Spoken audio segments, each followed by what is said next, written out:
Herkese selamlar. Yeni bir videoyla karşınızdayız. Buradaki maksadımız hem Squid Game'in tüm hikayesini anlatmak hem de bu hikayenin gerçek bir hikayeye dayandığını sizlere kanıtlamak. Çünkü bu hikaye 1961 yıllarına ve gerçek anlamda yaşanmış hikayelere dayanmakta.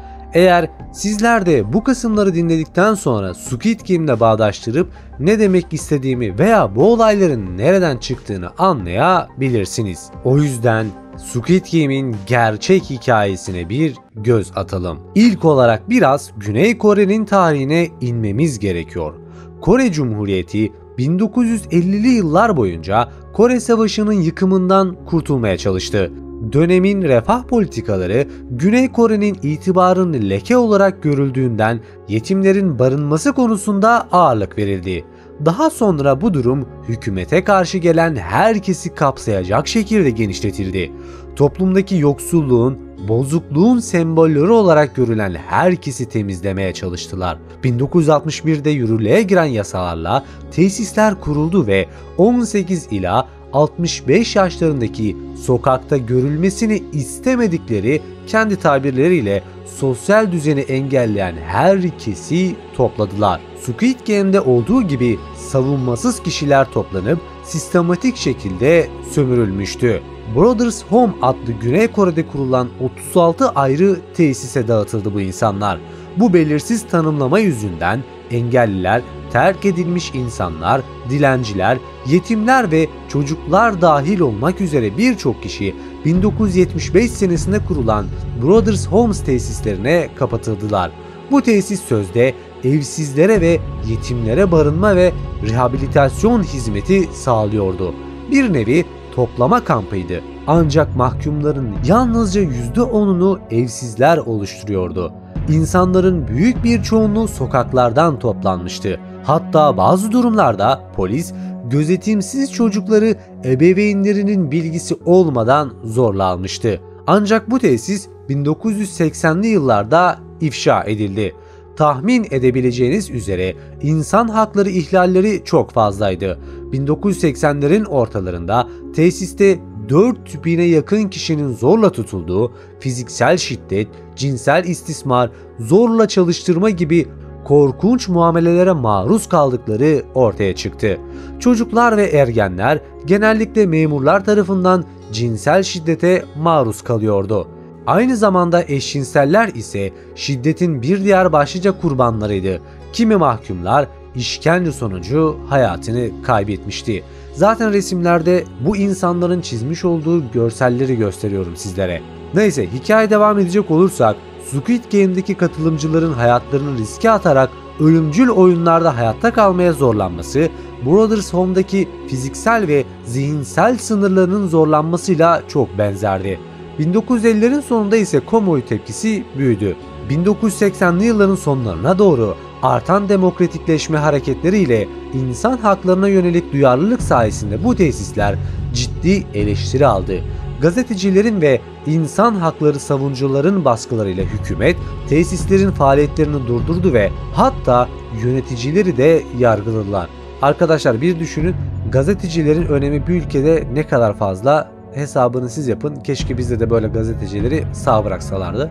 Neyse, yine de adalet tam anlamıyla sağlanmadı. Çünkü hayatını kaybedenler hayatını kaybetmeseler de travmatik ve fiziksel problemlerle mücadele etmek zorunda kaldılar. Yöneticiler ise ufak tefek cezalarla geçti. Kısacası Brothers Home yönetimi otoriteleri tarafından toplumsal düzeni sağlama bahanesiyle göz yumulan bir istismar sistemi olarak işliyordu. Squid Game'de güçlü kesimler ekonomik problemleri sömürerek zayıf kişileri eğlence için kullanması hakkında bir güç dengesizliği de işliyordu. Ve bu tesislerde yapılan oyunların ve cezaların da hesabına katıldığında belki de Squid Game'in ana çıkış yeri burasıdır. Bilinmez. Sizler bu konu hakkında ne düşünüyorsunuz çok merak ediyorum arkadaşlar. Yorum kısımlarına bunları yazmayı özen gösterelim. Lafı fazla uzatmadan da Squid Game'in 1. sezonuna bir göz atalım. Kanalımıza destek için videoyu beğenebilir, kanalımıza abone olabilir, katıl üyesi olabilir veya teoriler için Discord sunucuma gelebilirsin. Özellikle videoyu beğenmeniz bu noktada çok önemli. Telefondan izleyenler ise Hyper desteği sağlayaraktan videonun ön sıraları çıkmasını sağlayabilir diyerekten lafı fazla uzatmadan ben Masalcı Dede, kanalıma ve videoma hoş geldiniz. Squid Game'in ana temel hikayesine bakacak olursak, hayırsız ve kumarbaz bir babanın hikayesini konu alan Squid Game'in ana karakteri tam bir bitik adam halinde. Aslında evli fakat 3 sene önce karısından boşanıyor ve çocuğunu karısı alıyor. Neden? Çünkü adamımız hem kumar oynuyor hem de girdiği işlerde maalesef ki başarısız oluyor. Karakterimizin hikayesine bakacak olursak da temelde 47 yaşında ve üniversite mezunu, aslında zeki bir adam. Ancak İş kurma girişiminde ve yaptığı birçok işte başarısız olduktan sonra kendisini kumara verip ailesini kaybedip bir ton borca girmiş. Kendisi annesiyle yaşıyor ve annesine bakınca niyeyse benim nenem aklıma geliyor. Çünkü onun vermiş olduğu nasihatlere birebir benziyor. Neyse, karakterimizin kızının doğum günü kutlaması için parası olmadığından annesinin ona harçlık vermesi ve yemek ısmarlayıp küçük bir hediye almasını tembihledikten sonra gönderiyor. Hem annesinin vermiş olduğu harçlığı hem de annesinin kredi kartını patlatıp banka hesabındaki paraları çektikten sonra bununla kumar oynamaya giden karakterimiz kumarda birazcık para kazandıktan sonra tam buna sevinirken tefecilere olan borcu yüzünden tekrardan parasını kaybeder. Ancak bu sahnede karakterimiz yan kesiciye tüm parasını kaptırarak çaldırır. Milyonlarca won borcu olan karakterimizin tefecilere olan borcunu veremediğinden dolayı bir sonraki gelişlerinde bir böbreğine veya gözünü alacağını söyledikten sonra dokunulmazlık tutanağını imzalattıktan sonra gönderir. Tabiri caizse Türkiye'de birkaç sene içerisinde büyük ihtimalle ödeme yöntemi olarak kullanılacak gibime geliyor diyerekten buradan da Türkiye'nin son durumuna bir özet geçelim ve devam edelim. Kızının doğum gününü kutladıktan sonra bitik ve beş parasız bir halde metroda otururken çok güzel giyinimli ve yakışıklı bir adamın yanına gelmesiyle işler iyice değişir. Ona sunmuş olduğu teklifle biraz para kazanmak ister misin deyince aklımıza nasıl yani dedirten sorular sorulmuş olabilirsiniz ama ilerleyen süreçlerde anlıyoruz ki çok daha farklı bir oyunla bizleri karşılamakta. Oyunun temel amacı vurmuş oldukları kağıtları ters çevirerek para kazanmak. Ancak kaybederse her kaybettiği oyunda tokat yemek. Zaten kahramanımızın hiçbir parası olmadığından dolayı şu an tokat yesek de farklı şeyler yesek de mübahtır diyerekten bu oyuna giriyor ve birkaç tokat yedikten sonra oyunu kazanıyor. Ancak şöyle bir durum var. Daha fazla para kazanması gerekiyor ve takım elbiseli adamın bunu bildiğinden dolayı ona geçmişi hakkında birkaç bilgi söyledikten sonra biraz daha para kazanmak istersen beni ara diyerekten ona kartını veriyor. Böylelikle Squid Game'in başlangıcı böylelikle başlıyor. Karakterimiz kızının gideceğini öğrendikten sonra onu göremeyeceğini düşünerekten adamın vermiş olduğu numarayı arayarak gecenin bir yarısı bir arabaya bindirilir ve gaz yöntemiyle uyutulur. Ben ilk bu sahneyi izlediğimde Yeşilçam'ın gazoz sahnesi aklıma geldi. Fakat gözlerimizi bir açıyoruz ki üstümüzdeki kıyafetler soyulmuş, farklı şeyler giydirilmiş, bambaşka ortamda 456 kişilik bir salonda uyuyoruz. Uyandığımızda yaşlı bir amcayla biraz sohbet ettikten sonra Squid Game'in bölümü başlamış oluyor. Sonrasında içeriye giren birkaç pembe kıyafetli maskeli adamın söylemlerinden sonra anlıyoruz ki bütün herkes bizim gibi bitik ve borçlu halde dışarı çıktıklarında daha kötü bir hayat yaşayacaklarının farkına varırlar. Şayet ki bu oyunu kazanırlarsa milyarlarca liranın, daha doğrusu won'un sahibi olarak evlerine dönebilirler. Tek bir şart var: oyunları geçebilmek. Ufak bir sohbetin ardından herkes oyunlara başlar. Oyunda birincil kural, kız arkasını döndüğü zaman hızlıca hareket edip kırmızı çizgiyi geçmek, başını çevirdiğinde ve müzik durduğunda ise hareketsiz bir şekilde durmak. Eğer hareket edersen oyundan diskalifiye olacaksın. Fakat bilmedikleri şey hareket edenleri tamamıyla öldürdükleri, yani gerçek anlamda. Zaten ilk vurulma anından sonra herkes bir panikle hareket eder ve yüzlerce insan ölür. Oyunun sonunda ise 255 kişi ölmüştür. Böylelikle oyuncuların hepsi nasıl bir işe bulaştıklarının farkına varırlar. İkinci bölüme geldiğimizde ise bir hak talep etmek isterler. Oyundan geri çekilme. Bir oylamanın ardından Bir kısmı oyuna devam edip para kazanmaya çalışmak, diğer kısmı ise canım bundan değerli değil deyip dışarıdaki hayat mücadelesine katılmak ister. Şöyle bir gerçek var arkadaşlar. Burada bir öz eleştiri yapmak istiyorum. Hani şu an kendi ülkemizin durumu o kadar kötü bir hale geldi ki gelmeye de devam ediyor. Onlarca borçlu insan var. Borcu da artmaya devam ediyor.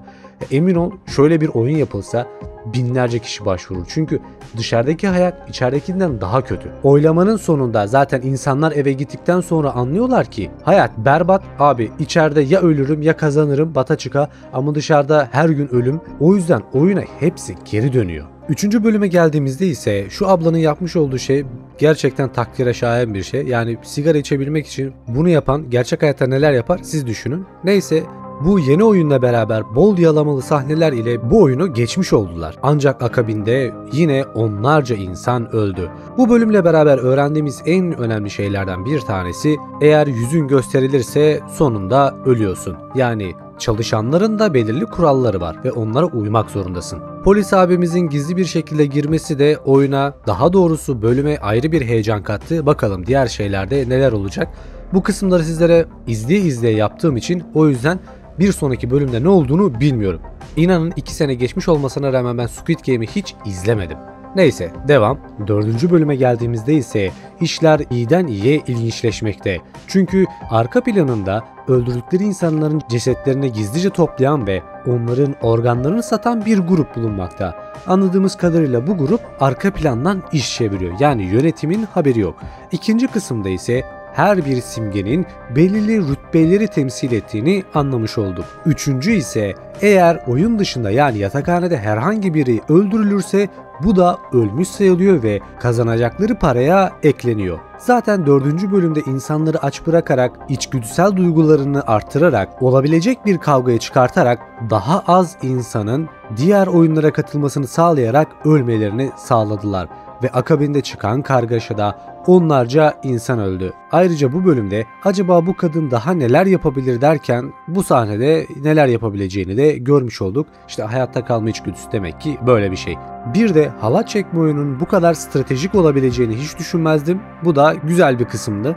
Demek ki her şey sadece oyundan ibaret değilmiş. Ekibin oyunu kazanmasıyla beraber aynı zamanda onlarca arkadaşlarının ölmesiyle sonuçlanmıştı. Fakat burada oyundan çok arka planda neler döndüğüne dikkat edersek şunları görebiliriz. Özellikle bölümün sonlarına doğru bu oyunların 1988 yıllarından beri yapıldığı ve onlarca kazananı çıktığı, oyunların kurulma amacının eşitlik ilkesine dayandığı, yani dışarıdaki dünyada eşit şartlarda savaşamadıkları, daha doğrusu hayatla mücadele edemediklerinden dolayı burada oyunlar içerisinde eşit ve adil bir şekilde hayatlarını kazanabilecekleri imkanı sunmasından dolayı kurulmuş. Çok uzun bir cümle ediyor oldum. Yani baktığın zaman mantığa dayalı ancak ilkel bir oyun sistemi var. Bizim polis arkadaşımız da kayıp olan ağabeyini aramaya çalışıyor ve kazananlar listesinde onun bu oyunu kazandığını görmüş oluyor. Daha diğer bölümlere geçemedim ancak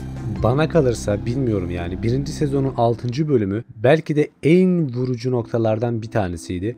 Yani çaresizlikten o yaşlı adamı kandırmaya çalışması, ancak bunun etik olmadığını bile bile yine de hayatta kalabilmek için buna mecbur olması. O adamın kendini feda etmesi veya işte bu kızın kendini feda etmesi yani tarif edilmez ya. Oyunlar esnasında insanlar birbiriyle anlaşıp, birbiriyle tanışıp, bir nevi arkadaş olup akabinde öleceklerini bile bile bu şekilde yapmaları sanki bilinmiş çaresizlik gibi bir şey. Yani öleceğini veya öldürmen gerektiğini biliyorsun ama yine de arkadaşlık etmeye devam ediyorsun. Bu noktada Atatürk'ün söylemiş olduğu çok güzel bir söz var ve gerçekten yani insanlarla tanışırken, arkadaşlık kurarken veya bir insanın iyi olup olmadığını düşünürken yani bu sözü unutmayın arkadaşlar. Ben hayatımın böyle spesifik mottosu haline getirdim. Korkuya dayalı ahlak, ahlak olmadığı gibi güvenilir de değildir. Yani ne demek istiyor burada? Biliyorsunuz insanlarımız genel olarak adaletin yaptırımından korkuyor yani. Allah korkusu veya işte dini korkuları bir kenara bırakıyorum. Çünkü hani burada tabiri caizse fiziki olarak bir ceza görmediğimiz için veya biz öyle zannettiğimiz için bu tam da korkulacak bir şey değil. O yüzden adaletin yaptırımından korktukları için birçok şey yapmamaktalar. Hırsızlık, tecavüz, aklına gelebilecek her şey. Yani insanların elinden adaletin maşasını çıkarsanız Belki de çevrenizde bu insan çok iyi dediğiniz insanlar, kadınlar, erkekler, çocuklar fark etmeksizin uygun şartlar oluştuğu zaman neler yapabileceklerini bir düşünün. O yüzden bu size sözümdür arkadaşlar. Biriyle arkadaşlık ediyorsanız, güveniyorsanız, ona sırrınızı anlatıyorsanız veya ne kadar iyi bir insan diye düşünüyorsanız şunu unutmayın arkadaşlar. Uygun şartlar oluştuğu zaman her insanda kötülük potansiyeli vardır ve bunu ortaya çıkarabilir. Konuya devam edecek olursa bu oyun diğerlerinden farklı olacak. Çünkü asıl bu oyunu tasarlayan bir nevi finansmanı olan godaman insanlar gelecektir. Anlıyoruz ki bunu yapanların İngiliz veya Amerikalı olduğunu düşünmekteyim ki özellikle yöneticinin telefonunun tuşlarının Latin harfleriyle yazılması, yani kendi Kore harflerinin olmaması, telefonu çaldığı zaman İngilizce konuşması ve yine gelenlerin de İngilizce konuşması üzerine Amerikalı veya İngiliz kökenli olduklarını düşündürmekte. Ki şöyle bir gerçek var. Günlük hayatta günümüzde Rockefeller ailesinin benzer ritüelleri olduğunu bilmekteyiz. Ritüelden kastım maskeli partiler vesaireler. Bunlar çok eski bilgiler. Neyse bu kısımları geçiyorum. Ve en önemli bilgilerden bir tanesi daha, bu oyunların sadece Kore'de değil birçok yerde yapıldığını öğrenmiş oluyoruz. Çünkü burada adam ne diyor? Kore'deki oyunlar bu sene oldukça eğlenceli diyor. Yani farklı yerlerde de yapılıyor. Bu abinin de ablanın göğüslerine dayaması ve onu yastık niyetine kullanması da ayrıca farklı bir konsept olmuş. Kolay gelsin abi. Hikaye devam edecek olursak polis arkadaşımız abisini bulmuş ancak abisinin bu oyunları yöneten kişinin olduğunu öğrenmiştir. Akabinde bu bölümde özel kılan bir şey var, o da şu: hatırlarsınız Leonardo da Vinci'nin İsa'nın son akşam yemeğine benzer bir konsept temasıyla 3 kişiye özel kıyafetler ve güzel bir yemekle beraber aslında bir nevi oyun sunmuşlar. Yemek yedikten sonra hepsinin eline birer tane bıçak vererek hadi bakalım siz birbirinizi doğrayın diyerek açlık oyunlarına çevirmişler işi. Bu da Hz. İsa'nın son akşam yemeği olan tablosuna bir gönderme yapılmış. Bir anlık boşlukla kız mefta olur, diğer iki mahalle arkadaşı ise son oyunda kapışmak zorunda kalır. İnsanların normal bir oyunmuş gibi bunu izlemesi de oldukça komik ama sonuçta zengin zevklerini tartışamayız, ne olduğunu çünkü biz bile bilmiyoruz. Neyse adam kendi canına kıyarak arkadaşının kazanmasına sağlar. Akabinde annesine bakması için de onu tembihler. Bir şekilde tekrardan evine bırakılan kahramanımız bankasında 45.6 milyar wonluk devasa bir parayla hayatını yaşamaya çalışır. Ancak o paraya hiçbir zaman dokunmaz. Sadece bir 10.000 won çeker, onda da para olup olmadığını teyit etmek için. Akabinde bir yıl boyunca o paraya hiç dokunmaz. Sağda solda berduş berduş evsiz evsiz gezer. Bu esnada da annesini hastalıktan kaybeder. Yani öyle bir teşkilat düşünün ki adamların çiçekçisi bile bunlara çalışıyor. Çiçekçinin vermiş olduğu küçük zarf ile özel bir yere davet edilir. Gittiğinde ise bizim yaşlı kankimiz oradadır ve bize bu oyunları neden kurduğunu ve neden yaptığını anlatır. Akabinde bize şu soruyu sorar: gerçekten insanlara güveniyor muyuz ya da güvenmeli miyiz? Benim şahsi fikrim aynı Atatürk'ün söylemiş olduğu o güzel söz gibi: korkuya dayalı ahlak, ahlak olmadığı gibi güvenilir de değildir. O yüzden insanlara güvenmekten çok mesafeli ve seviyeli güvenmeyi tercih ederim. Neyse, akabinde bizim yaşlı kankimiz vefat eder. Söz verdiği gibi arkadaşının kardeşini de çıkartır ve ona yüklü miktarda bir para bırakır. Ancak saçını boyatmış, tam ülkeyi terk edecekken ona o oyunu oynatan adamı görür ve onun peşine düşmeye çalışır. Tokatladığı adamdan kart aldıktan sonra sizin peşinizi bulacağım diyerekten hikaye biter. Arkadaşlar şahsi olarak dürüst olayım, ben bu çıkalı ne kadar 2 sene falan olmuştur büyük ihtimalle. Ben 2 sene boyunca hiç izlemedim. Sağda solda sadece böyle küçük shortlarını veya işte muhabbetlerini duydum. Ama baktığın zaman oldukça güzel ve ters köşe yapan bir hikayesi var. Şu an belki abi zaten 2 yıl geçmiş üstünden daha yeni mi yapıyorsun diyebilirsin. Evet arkadaşlar, bazı şeyler yeni yapılıyor. Fakat şöyle bir gerçek var. 2. sezonla beraber daha fazla ayrıntı sizlere ben sunmaya çalışacağım. Çünkü Rockefeller ailesine yaptıkları gönderme, Hz. İsa'nın son akşam yemeği, o takmış olduğu maskeler gibi diğer ayrıntıları ben diğer bölümde vermeye çalışacağım sizlere. O yüzden şimdiden abone olarak, videoyu beğenerek ve kanalıma abone olarak bana destek olabilirsin. Haliyle buraya kadar videoyu izlemişsen de beğenmişsin demektir dostum. Lütfen bir beğeni atarak bu videoyu destekle. Neyse, başka bir videoda görüşmek üzere. Kendinize iyi bakın, hoşça kalın.